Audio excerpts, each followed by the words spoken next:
Thursday tech news के नए episode में आप सभी का स्वागत है। जय हिंद दोस्तों, मेरा नाम है सुफियान। LIPO टेक्नोलॉजी क्या होता है? काफी भाई लोग कंफ्यूज हैं और भाई मिस इन्फॉर्मेशन बहुत फैल रहे हैं।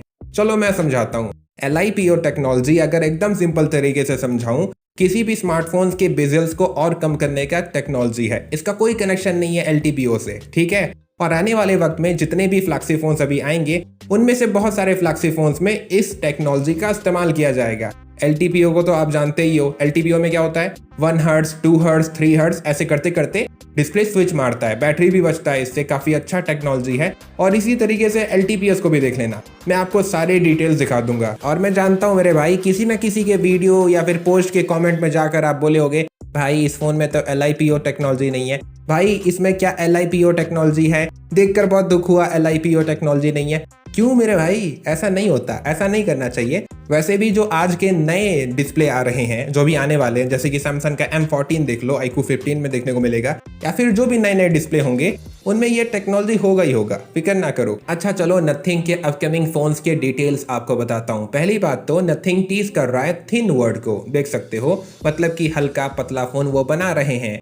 क्या पता वो आईफोन एयर की तरह कुछ बना दे, लेकिन मैं आपको ऑलरेडी बता चुका हूँ यार, वो लाइट या फिर टी करके कोई तो फोन निकालेंगे, जैसे कि nothing phone 3T, nothing phone 3 light, या फिर जो भी काल भैया का नाम रखने का मन हो। वैसे नथिंग का एक और फोन है, IMEI डेटाबेस पे लिस्ट हुआ है। ये नथिंग फोन 4A सीरीज का स्मार्टफोन है। वैसे भी नथिंग फोन 4A सीरीज के स्मार्टफोन्स 2026 के फर्स्ट क्वार्टर में रिलीज होंगे। यार काल भाई एप्पल के फैन है, आप तो जानते ही हो, एप्पल को फॉलो करते हैं, इंस्पिरेशन लेते हैं वो। तो यार उन्हीं की तरह वो बार बार अपने इवेंट को हर साल उसी महीने में करने की कोशिश करते हैं जो पिछले साल किए थे। तो नथिंग फोन 3A सीरीज के फोन्स कब लॉन्च हुए थे मुझे याद नहीं है, वैसे आप कमेंट सेक्शन में बता देना।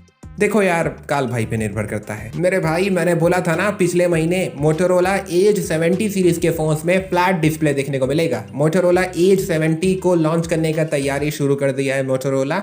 ऑफिशियल पोस्टर आ चुका है, देख लो। फ्लैट डिस्प्ले है, थिन लाइट स्मार्टफोन है, मेटल फ्रेम है, अच्छा लग रहा है देखने में फोन। आईफोन 17 सीरीज को लेकर काफी इंटरेस्टिंग अपडेट्स आए हैं। पहली बात तो आईफोन 17 एयर बहुत मजबूत निकल गया। पूरे इंटरनेट में सभी लोग कोशिश कर रहे हैं तोड़ देंगे, बेंड कर देंगे, लेकिन वो बेंड नहीं हो रहा है। 97 किलो तक का वजन संभाल लिया। हमारे जरी भैया टेस्ट करके देखे, लेकिन यार मानना पड़ेगा, एप्पल जो बोलता है करके दिखाता है।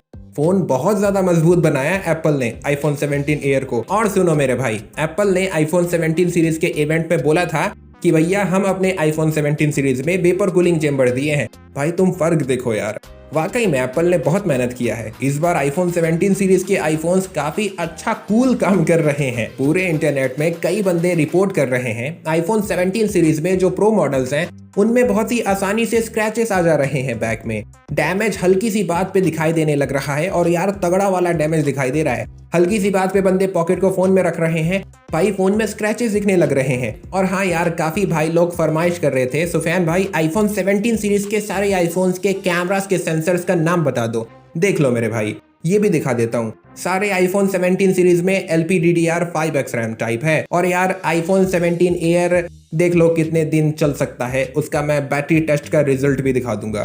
देख लो मेरे भाई, जो भी आपके सवाल थे आईफोन 17 सीरीज को लेकर सब कवर कर दिया। Vivo V60e ये स्मार्टफोन 7 अक्टूबर को इंडिया में लॉन्च हो जाएगा, ये डेट पता चला है। और यार इसके सारे स्पेसिफिकेशंस वापस से देखो, इसमें UFS 3.1 होने के बहुत ज्यादा चांसेस हैं। मैं ऐसा इसलिए बोल रहा हूँ क्योंकि Vivo V60 लाइट लॉन्च हो गया है और उसमें UFS 3.1 है। देख लो ऐसा दिखाई देता है। बिल्कुल यही स्मार्टफोन रहेगा Vivo V60e, लेकिन उसमें कुछ कुछ चेंजेस हो जाएंगे, वो स्पेसिफिकेशंस तो मैंने आपको दिखा दिए हैं। और इन स्मार्टफोन्स के साथ MediaTek अपने नए महान प्रोसेसर को रिलीज कर दिया, MediaTek Dimensity 7360, जो एक तरीके से MediaTek Dimensity 7300 ही है।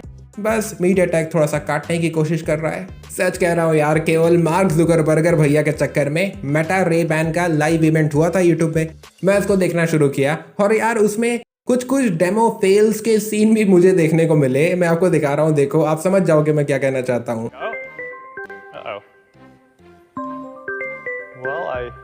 Let's see what happened there. That's too bad. I don't know what happened. Maybe Buzz can try calling me again. वैसे सच कहूँ तो यार वाकई में मेटा रे बैन ग्लासेस में दम है, अच्छे प्रोडक्ट हैं, हालांकि बहुत महंगे हैं क्योंकि नया नया टेक्नोलॉजी है। और यार स्मार्टफोन्स के बाद आने वाले टाइम में स्मार्ट ग्लासेस बहुत ही तगड़ा कंपटीशन देंगे स्मार्टफोन्स को, उनमें बहुत दम होगा। सोचो आप चश्मा पहन लिए और आपको सारा चीज़ दिखाई देने लग गया, जैसे एप्पल विजन प्रो में होता है, वैसा आप अपने स्मार्ट ग्लासेस में कर पाओगे जैसे जैसे ये टेक्नोलॉजी आगे बढ़ेगा। अभी तो ये जो मेटा रे बैन है यहाँ पर एक डिस्प्ले दे दिए हैं जिसके चक्कर में आप बहुत कुछ कर सकते हो, डायरेक्शंस पूछ सकते हो, गाना देख सकते हो और भी बहुत सारी चीज़ें कर सकते हो। मैं आपको MKBHD का ये वीडियो सजेस्ट करता हूँ और अरुण भाई का भी ये वाला वीडियो जाकर देखो, आपको बहुत अच्छा लगेगा, बहुत मजा आएगा और आप काफ़ी एंटरटेन फील करोगे टेक का टॉपिक होकर भी। MediaTek Dimensity 9500 रिलीज हो चुका है। इस प्रोसेसर में क्या क्या देखने को मिलता है सभी चीजें आपको साधारण शब्दों में दिखा रहा हूं, देखो आराम से पढ़ो, धीरे धीरे आपको सब कुछ समझ आ जाएगा। ये प्रोसेसर बहुत पावरफुल है, बहुत अच्छे अपग्रेड्स लेके आया है, काफी अच्छी अच्छी चीजें दे देता है। सबसे पहले ये Oppo Find X9 सीरीज के साथ मजाक कर रहा हूँ, Vivo X300 सीरीज के साथ अक्टूबर के 13 तारीख को डेब्यू करेगा। और मैं आपको AnTuTu स्कोर्स तो दिखा दिया था पिछले थर्सडे टेक न्यूज के एपिसोड में। ये बहुत ही कड़ी टक्कर देगा स्नैपड्रैगन 8 Elite Gen 5 को, लेकिन ये उससे थोड़ा सा नीचे रहेगा, थोड़ा सा 19-20 का फर्क रहेगा, 19-20 का। कुछ भी कहो, वीवो के अच्छे दिन और अच्छे दिन आने वाले हैं। Vivo X300 सीरीज के स्मार्टफोन जैसा कि मैंने कहा अक्टूबर के 13 तारीख को लॉन्च होने वाले हैं। इनके सारे फोटोज देख लो, पोस्टर्स देख लो, देखने में फोन वही हैं, वैसे ही दिखते हैं, बस वीवो भी इस डिजाइन को पकड़ लिया है तो लेके चल रहा है इसको। लेकिन भाई मुद्दे की बात ये है भाई, ये दोनों फोन्स टेली कन्वर्टर्स के साथ आएंगे। देख सकते हो एक्सेसरी जो है वो बन चुका है और ये इंडिया में भी अवेलेबल होगा। सोच कर देखो, जिस बंदे के पास Vivo X300 है और वो ये एक्सेसरी यूज करना शुरू किया, क्या क्या नहीं कर लेगा वो। और मैं इस एक्सेसरी को बहुत बार एक्सप्लेन भी कर दिया हूँ। अगर आप इसके बारे में जानना चाहते हो, यहाँ पर एक वीडियो दूंगा, जाकर देख लेना, आपको सब कुछ पता चल जाएगा। और इन दोनों स्मार्टफोन्स के सारे स्पेसिफिकेशंस तो देख चुके होंगे मेरे भाई। जैसा कि मैंने बहुत टाइम पहले बोला था, Origin OS के कुछ कुछ फीचर्स हमें देखने को मिलेंगे FunTouch OS 16 में। Origin OS 6 10 अक्टूबर को चाइना में लॉन्च हो रहा है और वो इंडिया में भी आएगा, उसका बीटा टेस्टिंग शुरू हो चुका है। लेकिन मेरे भाई, मैंने जैसा कहा था वही होगा। FunTouch OS 16 का नाम बदल दिया है वीवो ने, Origin OS 6 रख दिया। लेकिन मेरे भाई, चाइनीज Origin OS 6 और इंडिया और ग्लोबल का जो Origin OS 6 होगा उसमें बहुत अंतर होगा, बहुत ज्यादा अंतर। यूं कह सकते हो FunTouch OS 16 का नाम चेंज हो गया, Origin OS के कुछ कुछ फीचर्स को वीवो ने ले आया, उसमें डाल दिया। मैं आपको कुछ कुछ फोटोज भी दिखा दूंगा, देख लेना। जैसा कि मैंने बोला था, Android 16 के चक्कर में FunTouch OS 16, जिसका नाम अब Origin OS 6 हो गया है, बहुत बड़े बड़े चेंजेस होंगे Android 16 के चक्कर में। हालांकि आपको चीज एकदम नहीं लगेगी, आपको मजा भी बहुत आएगा, लेकिन भाई वो हमेशा से वही प्लानिंग था वीवो का। iQOO Neo 11 सीरीज को लेकर काफी अच्छे अपडेट्स हैं। पहली बात तो इनका नाम कंफर्म हो चुका है, iQOO Neo 11 सीरीज नाम होगा। दूसरी बात, iQOO Neo 11 फरवरी के अराउंड इंडिया में आएगा, फरवरी मार्च के आसपास तक आ जाएगा। तीसरी बात, iQOO Neo 11 सीरीज के स्मार्टफोन्स चाइना में अक्टूबर में लॉन्च होने की रूमर्स हैं। अगर ऐसा हो गया तो अच्छी बात है, हो सकता है ये iQOO 15 के ही इवेंट में कवर अप मार ले, लेकिन भाई अक्टूबर नवंबर के अराउंड में चाइना में लॉन्च होंगे, उसके बाद वो इंडिया में आएंगे। और यार मैं टेरिस पे फिर से टहल रहा था, वो कबूतर आया, फिर से वो कबूतर आया, उसने मुझे बोला उसको कुछ अफवाह पता चले हैं, इंडिया में iQOO Neo 11 जो लॉन्च होगा वो वैसा नहीं होगा जो चाइना में iQOO Neo 11 सीरीज के फोन्स लॉन्च होंगे। देखा जाए तो थोड़ा सा सेंस बन रहा है इस बात का, क्योंकि चाइना में iQOO Neo 10 सीरीज में, टर्बो सीरीज में iQOO ऐसे ऐसे फोन्स को लॉन्च कर दिया है जो इंडिया में iQOO Neo 11 बनने का दम रखते हैं। देखो यार, मैं इन्फॉर्मेशन देने वाला हूँ, मुझे जो इन्फॉर्मेशन पता चलते हैं, मैं जो पता लगाता हूँ उसी हिसाब से मैं आपको बताता हूँ। सब कुछ भाई ब्रांड पे ही निर्भर करता है। ये जो फोन का फोटो आया था, ये कौन सा फोटो है अब पता नहीं मेरे भाई। सब लोग कह रहे थे वेबो पे, इंटरनेट पे, भैया यही iQOO 15 है, लेकिन iQOO 15 ऐसा दिखाई देता है। कुछ टाइम पहले मैंने इसका वीडियो भी दिखाया था, बैक का, कलर चेंजिंग बैक है, iQOO का फोन है, iQOO 15 है। हमें लगा था कि सेंटर पे ही बड़ा सा कैमरा दे देंगे, लेकिन वो वही पुराना डिजाइन फिर से यूज कर रहे हैं। और हाँ, काफी भाई लोग पूछ रहे थे RGB लाइट होगा। लाइट तो है मेरे भाई, पिछले टेक न्यूज में बताया भी था मैं, लेकिन RGB है कि नहीं है ये नहीं पता। अच्छा चलो यार, इंडियन प्राइस और अवेलेबिलिटी के ऊपर डिस्कशन करते हैं। iQOO 15 नवंबर के महीने में इंडिया में लॉन्च हो जाएगा। फिलहाल जो एक्सपेक्टेड प्राइस मुझे पता चला है वो बता देता हूँ। मैं जानबूझकर एक्सपेक्टेड लगा रहा हूँ ताकि कल को कोई बंदा आके मुझे ना बोल दे। जैसे जैसे और अपडेटेड इन्फॉर्मेशन आएंगे मैं आपको बताऊंगा। फिलहाल दो चीज़ें पता चली हैं। iQOO 15 का इंडिया में प्राइस होगा 55,000 रुपीज़ के आसपास। और एक इन्फॉर्मेशन पता चला है 60,000 रुपए। Xiaomi 15T सीरीज के स्मार्टफोन्स लॉन्च हो गए हैं, लेकिन अपने को क्या फर्क पड़ता है, वो तो इंडिया में आएंगे नहीं, तो हम लोग क्यों चर्चा करें, हम लोग क्यों वार्तालाप करें। अरे हम लोग यहाँ झक मारने आए हैं, घूमने आए हैं यहाँ पर। मुद्दे पर वापस आते हैं। HyperOS 3 Android 16 के साथ रिलीज हो चुका है। इसका मैं रोल आउट लिस्ट दिखा रहा हूँ, देख लो कौन कौन से फोन्स में अपडेट्स मिलेंगे।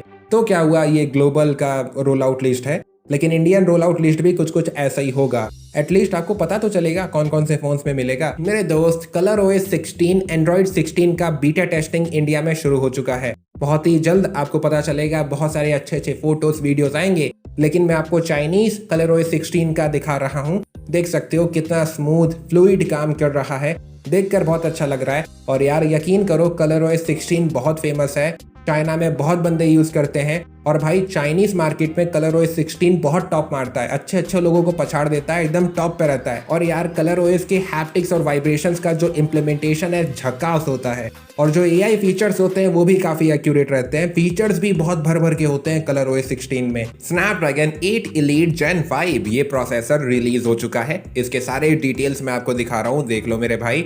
अगर हम लोग कंपैरिजन करें Dimensity 9500 से, तो यार आपको Antutu स्कोर दिखा रहा हूँ, देख लो Realme GT 8 Pro और Vivo X300 Pro के, आपको अंदाजा लगेगा। Geekbench स्कोर्स का भी कंपैरिजन दिखा देता हूँ, दोनों में 19-20 का अंतर है, दोनों ऑलमोस्ट एक जैसे हैं। लेकिन यार घुमा फिरा कर मुद्दे पे आए, दोनों में कौन बेहतर है? Snapdragon 8 Elite Gen 5 बेहतर है। जैसा कि मेरे दोस्त मैं पिछले कई महीने से बताते हुए आ रहा हूँ, इस साल Snapdragon 3 प्रोसेसर्स को लॉन्च करेगा, या फिर अगले साल को भी काउंट कर लेना। कहने का मतलब ये है, उसके 3 नए फ्लैगशिप प्रोसेसर्स आएंगे। पहला हो गया Snapdragon 8 Elite Gen 5, दूसरा मेरे दोस्त Snapdragon 8 Gen 5 है। ये प्रोसेसर सबसे पहले OnePlus के Ace सीरीज के फोन के साथ डेब्यू करेगा। मैंने बताया था ना, OnePlus ऑफिशियली टीज कर दिया है। ये जो स्मार्टफोन है अक्टूबर के महीने में चाइना में लॉन्च होगा, और उसके बाद इंडिया में आएगा OnePlus 15R बन के। Xiaomi Pad 8 सीरीज के टैबलेट्स लॉन्च हो चुके हैं चाइना में। Xiaomi Pad 8, Xiaomi Pad 8 Pro। अपने को प्रो वर्जन से कोई लेना देना नहीं है। Xiaomi Pad 8 इंडिया में आएगा, वो ऑलरेडी इंडिया के BIS सर्टिफिकेशन पे लिस्ट हो चुका है, काफी अच्छे स्पेसिफिकेशंस दे रहा है। जैसे मुझे इंडियन लॉन्च टाइमलाइन पता चलेगा मैं आपको बता दूंगा। Xiaomi 17, Xiaomi 17 Pro, Xiaomi 17 Pro Max, ये तीनों स्मार्टफोन्स चाइना में लॉन्च हो चुके हैं, और इसी तरह ये वर्ल्ड के पहले स्मार्टफोन्स बन गए Snapdragon 8 Elite Gen 5 प्रोसेसर के साथ। हर बार तो ऐसे ही होता है, प्रो मॉडल्स इंडिया में नहीं आते हैं। Xiaomi 17 इंडिया में आएगा, 100% कंफर्म है। और मुझे नहीं लगता यार प्रो वेरिएंट्स इंडिया में आएंगे, क्योंकि मैंने आपको बहुत महीने पहले बताया था Xiaomi का जो नया अल्ट्रा मॉडल है उसका मॉडल नंबर इंडिया के लिए सामने आ चुका है। तो इस बार ही Xiaomi 17 अल्ट्रा आएगा, Xiaomi 17 भी आएगा, लेकिन प्रो मॉडल्स को लेकर कोई खबर नहीं है। वैसे आप कमेंट करके बताओ आपको तीनों स्मार्टफोन्स कैसे लग रहे हैं। सच कह रहा हूँ यार, Xiaomi 17 मुझे बहुत अच्छा लग रहा है, ऐसा लग रहा है iPhone 17 का चचेरा भाई है। Xiaomi ने बहुत अच्छा कारीगिरी करा है, पूरे स्मार्टफोन्स बहुत खूबसूरत लग रहे हैं, बहुत अच्छे लग रहे हैं। यूनिकनेस के साथ फ्यूचरिस्टिक का ब्लेंड मारा है Xiaomi ने। जिस तरीके से मेरी क्रश मुझे छोटी छोटी बात पे तरसाती है, बेवकूफ़ बनाने की कोशिश करती है, उस तरीके से आप मेरे भाई मेरे साथ मत करो। वीडियो को लाइक करो, चैनल को सब्सक्राइब कर लो मेरे भाई। मुद्दे पर आते हैं। Oppo Find X9, Oppo Find X9 Pro, ये दोनों स्मार्टफोन्स अक्टूबर के 16 तारीख को चाइना में लॉन्च हो रहे हैं। इन दोनों स्मार्टफोन्स के ऑफिशियल लुक देख लो, देखने में बहुत अच्छे लग रहे हैं। मतलब कि वो जो एक्सेसरी वाला फोटो दिखाया था पिछले टेक न्यूज में, वो डिजाइन सच हो गया। अब पता नहीं मेरे भाई ये कौन सा फोन है। वही तो मैं कहना चाहता हूँ यार, ये ऐसे ऐसे फोन्स के फोटोज सामने आ जाते हैं, बंदे कंफ्यूज हो जाते हैं। देखो यार, आप जैसी संगत में रहोगे आपको वैसी आदतें अपने अंदर दिखाई देंगी, वैसे ही आपके हालात बनेंगे। OnePlus को देख लो, ओप्पो के संगत में पड़ा, जिसके चक्कर में देख सकते हो आज वो कहां से कहां पहुंच गया। OnePlus में हेजल ब्लेड की ब्रांडिंग हट गई, देखकर बहुत दुख हुआ। और ये रहा OnePlus 15 का ऑफिशियल लुक। अब तक तो आप देख चुके होंगे कहीं ना कहीं। ऐसा लग रहा है ओप्पो ने जब Find X9 सीरीज के लिए डिजाइन्स बनाए थे, प्रोटोटाइप्स बनाए थे, उनमें से कुछ बच गया होगा। ओप्पो ने बोल दिया, जा OnePlus मुन्ना, इसको यूज कर OnePlus 15 में लगा दे। भाई इससे अच्छा OnePlus 13S का ही कैमरा हाउसिंग यूज कर लेते तो और अच्छा लगता। ये बहुत अजीब लग रहा है यार। बाकी सारे स्पेसिफिकेशंस देख लो मेरे भाई, ये फ़ोन जनवरी में इंडिया में लॉन्च हो जाएगा। वैसे अजीब डिज़ाइन के ऊपर चर्चा कर रहे हैं तो Realme GT 8 Pro का डिज़ाइन देख लो, ऐसा दिखाई देगा। कमेंट करके अपने रिएक्शंस और ओपिनियंस बताना। Realme GT8 सीरीज को लेकर जो भी स्पेसिफिकेशंस पता चले हैं वो सारे दिखा देता हूँ, देख लो मेरे भाई। देखो यार, अपकमिंग स्मार्टफोन्स के नए एपिसोड में हम लोग अच्छे से चर्चा करेंगे। सारे स्मार्टफोन्स कब तक इंडिया में आएंगे, क्या प्राइजेस होंगे, तो इंतजार करो मेरे भाई। इस महीने के एंड होते होते तक आपको एपिसोड मिल जाएगा। वीडियो को शेयर कर देना मेरे भाई, चैनल को सब्सक्राइब कर देना। हमेशा अपना ख्याल रखो, खुश रहो। जय हिंद, वंदे मातरम।